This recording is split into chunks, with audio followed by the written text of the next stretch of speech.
So paano tanggalin itong handle? Yan, dito side mirror. So yung side mirror lang kabayan, basag na to.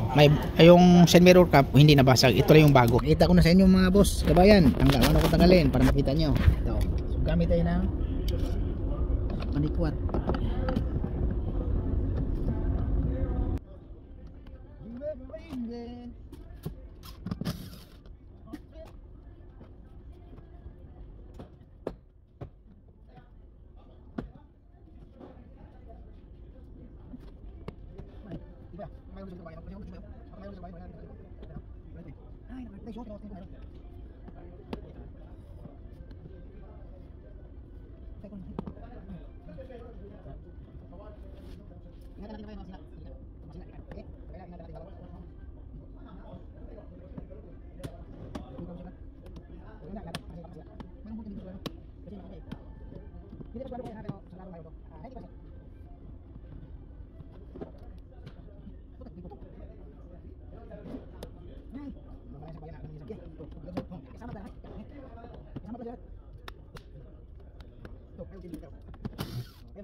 Balik natin ito siya para tanggal natin yung window tensil. Okay ka yan? Ganun. Tapos lahin mo natin sa dulo.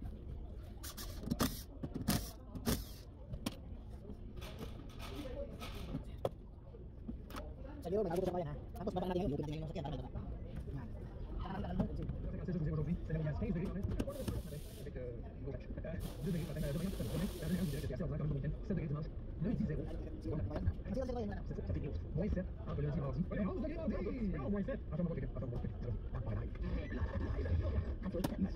Yung pinaka-importante dito sa kabayan pag masira to, kailangan ganun-ganun mo lang pag ilagay, ibaba mo siya para magbuwan siya, yung didikit na lang siya kasi pag wala ng clip, delikado. Okay, tapos ibalik natin sa taas para yung handle kasi normal na sa taas siya.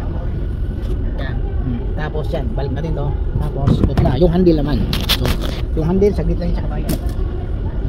Tanggalin natin yung clip. Tapos gagamit tayo ng flower gamitin natin. O yan kabayan, so tingnan mo lang dyan. Okay na yan kabayan, huwag na sa labas kasi wala tayong mga pistongan. Mayroon sa loob.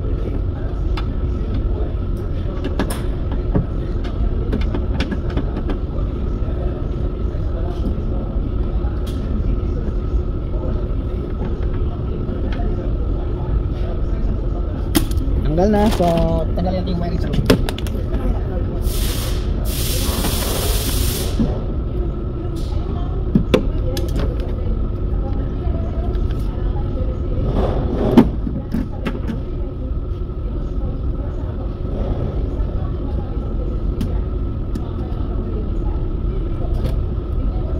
Tanggal na kabayan, so ito yung wiring. So means kaya nyo yan to, lalo na sa mga bago pa na gusto matuto ng ganito, kaya nyo yan, walang problema, madali lang to pag pusunada mo talaga yung trabaho para kayo na, para sa sunod kayo naman mag-abroad.